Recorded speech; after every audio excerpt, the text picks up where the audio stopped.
నమస్తే, నేను Yogitha. Welcome to Satyagrahi top story. Telangana రాజకీయాల్లో ఆయన ఒక నిప్పు కణం. పుట్టినప్పటి నుంచి హస్తం గూటిని వీడని అచంచలమైన విశ్వాసం ఆయనది. ఉద్యమ సెగలు ఎగిసిపడుతున్న వేళ కేసీఆర్నే ఢీకొట్టిన మొనగాడు. కానీ ఇప్పుడు అదే పార్టీలో ఆయన పరాయివాడైపోయారా? పదవుల కోసం పార్టీలు మారిన వారు పల్లకీలెక్కుతుంటే పార్టీని నమ్ముకున్న నేత కన్నీరు పెట్టాల్సి వస్తోందా? జగిత్యాల గడ్డపై జీవన్ రెడ్డి శకం ముగియబోతోందా? అసలు రేవంత్ రెడ్డి ప్లాన్ ఏంటి? సీనియర్లను సాగనంపడమే లక్ష్యమా?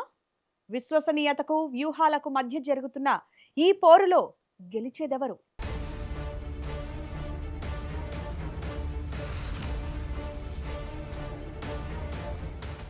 టి జీవన్ రెడ్డి. ఈ పేరుకు పరిచయాలక్కర్లేదు. కాంగ్రెస్ కంచుకోట జగిత్యాలలో ఆయన ఒక బలమైన శక్తి.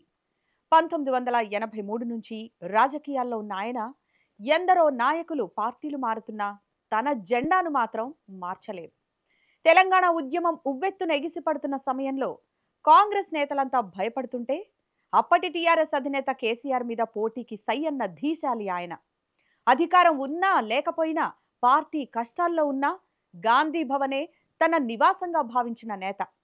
అలాంటి నేతకు ఇప్పుడు తన సొంత నియోజకవర్గంలోనే దిక్కు లేకుండా పోయిందా? రేవంత్ రెడ్డి రాకతో పాత కాపులకు కాలం చెల్లిందా? రేవంత్ రెడ్డి పగ్గాలు చేపట్టిన దగ్గర నుంచి పార్టీలో చేరికల జోరు పెరిగింది.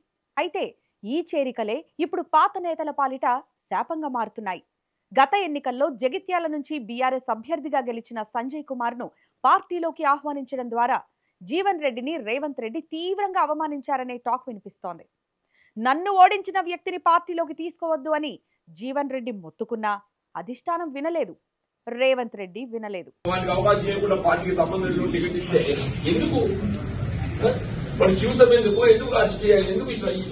పరిస్థితి ఎంతవరకు వచ్చిందంటే నిన్నటి వరకు జీవన్ రెడ్డిని ఎదిరించిన సంజయ్ ఇప్పుడు కాంగ్రెస్ మీటింగ్లలో రచ్చబండెక్కుతున్నారు.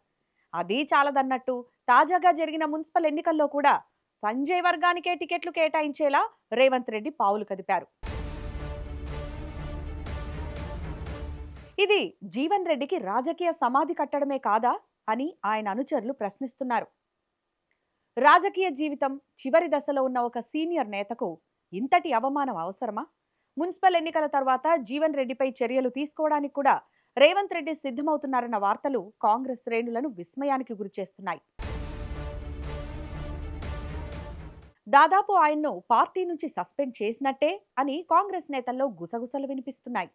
పార్టీ కష్టకాలంలో ఉన్నప్పుడు అండగా ఉన్నవారిని కాదని గెలిచిన వాళ్లను తెచ్చుకొని పీట వేయడం ఎంతవరకు సమంజసం?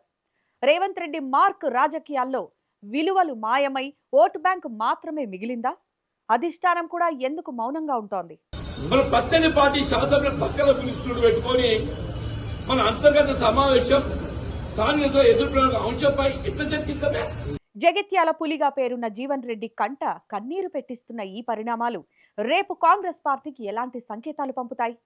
నమ్మిన బంటుకు జరిగిన ఈ అన్యాయానికి రేవంత్ రెడ్డి సమాధానం చెప్పాల్సిందే అని ఆయన అనుచరులు ప్రశ్నిస్తున్నారు. చూశారుగా, పార్టీని నమ్ముకున్న నేతలకు కాంగ్రెస్లో దక్కుతున్న గౌరవం ఇది. మరి రేవంత్ రెడ్డి తీసుకుంటున్న ఈ నిర్ణయాలపై మీ అభిప్రాయం ఏంటి? జీవన్ రెడ్డికి అన్యాయం జరుగుతోందని మీరు భావిస్తున్నారా? కింద కామెంట్ సెక్షన్లో తెలియజేయండి.